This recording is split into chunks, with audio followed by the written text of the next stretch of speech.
Vou bater um papo com o ex-secretário de Saúde de Rio Branco, o dirigente partidário José Bisteny, ex-deputado.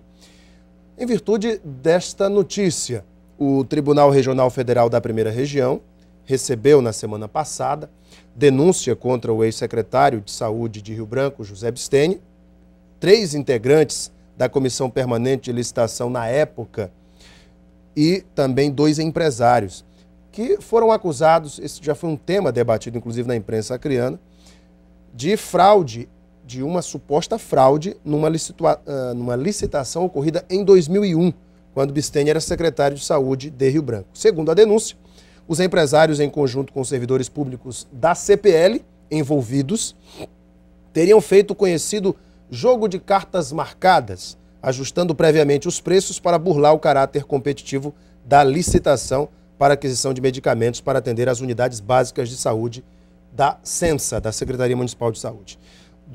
O José Bisteny, o ex-secretário, por outro lado, sempre afirmou, olha, a denúncia foi rejeitada na Justiça Federal do Acre, que entendeu não haver justa causa para ação penal.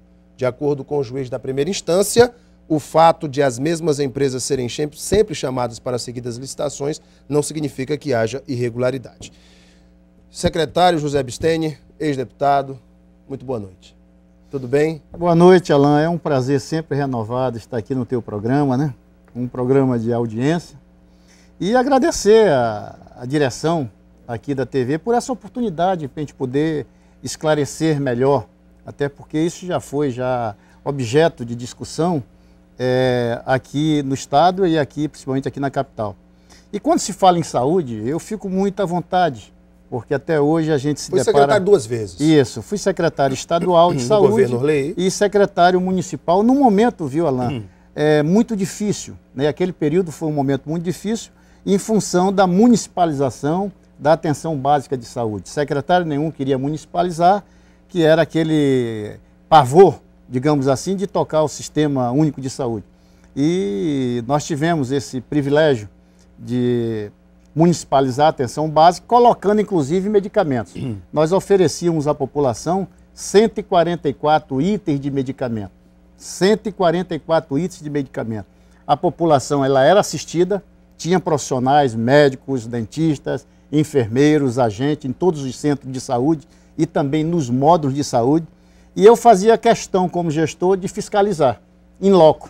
Eu ia no local, ia em cada centro e em cada módulo de saúde para ver se realmente a população estava sendo bem assistida.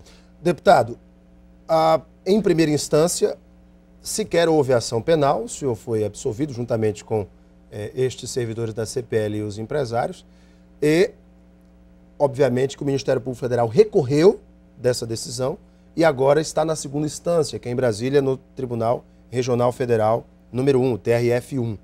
A pergunta o senhor vai fazer a mesma defesa? O que o senhor alega com relação, por exemplo, a essa acusação de superfaturamento de preços que chegou a 15.000% para a compra de remédios?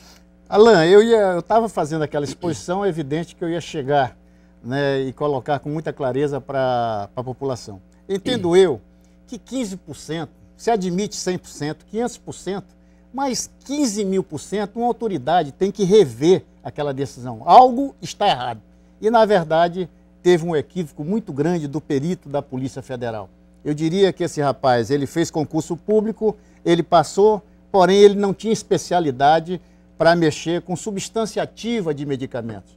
Medicamentos é uma coisa muito séria, nem todo mundo entende. É questão de sal, é questão de laboratórios. Tem um laboratório A e tem um laboratório B, que é diferente preço. E aqui foi o mais grave nessa denúncia. Simplesmente a Secretaria Municipal de Saúde adquiriu o Sabutamol xarope, que é um frasco, 5 ml. E eu posso até mostrar para quem está nos esse medicamento? Esse medicamento é o que foi comprado. Sabutamol xarope. Isso é bom que a população veja. Esse daqui custava quanto na época? Bem, eu não recordo. O certo é que nós compramos esse medicamento Sabutamol. E o perito da Polícia Federal se equivocou no afã de fazer a denúncia por esse comprimido, Sabutamol comprimido. Tá certo? O senhor tem um maiorzinho para a gente mostrar aqui? É um sabutamol, tá aqui, ó. É um comprimido. É só um comprimido? É um comprimido. Evidentemente que aparece essa diferença de 15.000%. Vejam os senhores. Vejam os senhores. Um comprimido para um frasco de para xarope. um frasco de saúde. Então, o doutor Jair, através dessa denúncia, ele detectou o equívoco, né, do perito e da denúncia do próprio Ministério e rejeitou a denúncia conforme. Então foi um erro pericial, nesse caso dos 15.000%, foi um erro pericial grotesco. Grotesco, primário, eu diria até que primário, não é mesmo? A decisão da terceira vara, rejeitando a denúncia, o Ministério Público recorreu para a primeira região lá, TRF. O senhor me permita ler aqui a decisão do doutor Jair Facundes. Ele diz o seguinte: não se recomenda o recebimento da denúncia que descreve os fatos, ainda que verdadeiros, são atípicos. No caso dos autos, não só os fatos atribuídos carecem de concretude, como também não há indícios da alegada fraude, superfaturamento ou ânimo associativo para delinquir. Decisão aqui do juiz federal, doutor Jair Facundes, à época aqui, 2009, 26 de agosto de 2009, quando o senhor sequer digamos, teve sentença contrária, sequer isso foi o arquivamento. Na verdade, foi o doutor Jair, sua sentença, ele não recebe a denúncia. Você vê que nos jornais hoje aparece o número do processo, é o 2935-13/terceira vara. É esse processo aqui. E o que aconteceu? Com a rejeição, o Ministério Público recorreu, né, a Brasília. E lá a primeira região acatou a denúncia pela metade, que é normal. Uma parte que é normal. Sempre o Tribunal Regional Federal acata as denúncias dos recursos do Ministério Público. E pediu para instruir o processo aqui. Vamos aguardar a notificação, né, da Justiça e vamos fazer o que é elementar. É mostrar perante o juízo, esse equívoco do perito informando... Foi apenas esse medicamento, apenas esse, deputado? Apenas esse que gerou 15.000%. Quer dizer... E a outra denúncia de que houve um conluio, jogo de cartas marcadas? Não existe cartas marcadas, Alain, até porque uma licitação, ela fica no mural. E você vai lá... Foi pregão presencial ou foi... Não, foi naquela época, era carta convite. Né? Naquela época funcionava. Não só o município, como o Estado também trabalhava muito com carta convite. Até porque nós não tínhamos o constitucional que tem hoje, que é 15%. É obrigado o prefeito e o governador transferir para as ações de saúde. Naquela época nós não tínhamos. Eram poucos recursos. Nós não trabalhávamos com estoque regulador.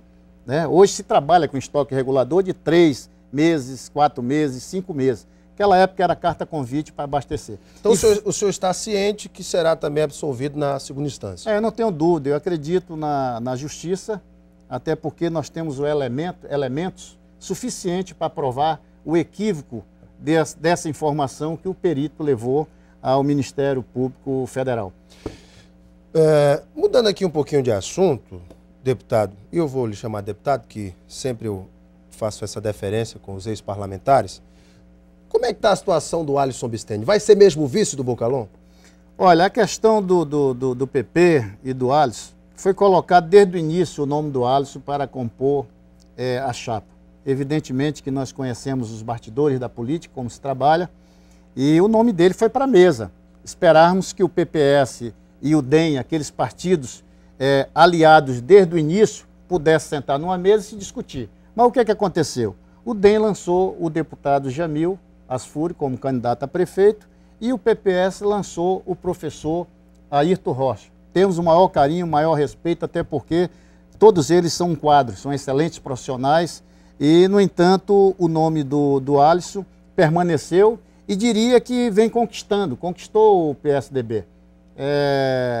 Com o jeito dele, um grande profissional, um bom garoto, né, um bom rapaz, e passou a conquistar, digamos, a maioria do PSDB. Evidentemente que nós estamos de braços abertos para esperar o PPS e, quem sabe, o DEM, para a gente discutir, na verdade, essa grande aliança para a nossa convenção já agora que está sendo discutida para o dia 23 ou dia 30 de junho. O importante é que nós nos aliamos a um pré-candidato fortíssimo, né? E eu diria que que tem uma grande experiência por já ter passado por 3 vezes na prefeitura lá de Acrelândia e vai saber conduzir os destinos de Rio Branco. Eu não tenho dúvida disso.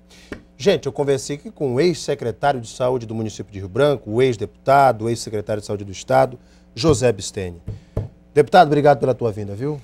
Bem, Alan, eu espero ter esclarecido, porque a gente que é pai de família, eu tenho 37 anos de serviço prestado, isso choca muito a família, né?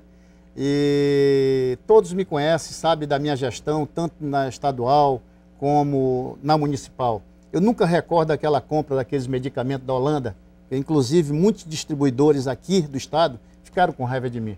Compramos medicamentos baratíssimos, economizando 10 milhões de reais para o poder público e toda a população teve acesso dessa medicação, acabando com a demanda reprimida aí, tanto a área urbana como a área rural, e os ribeirinhos tiveram acesso àqueles medicamentos de primeiro mundo que foi da Holanda. Então, eu te agradeço e agradeço também a direção aqui da TV por ter me dado essa oportunidade de esclarecer a opinião pública do meu estado.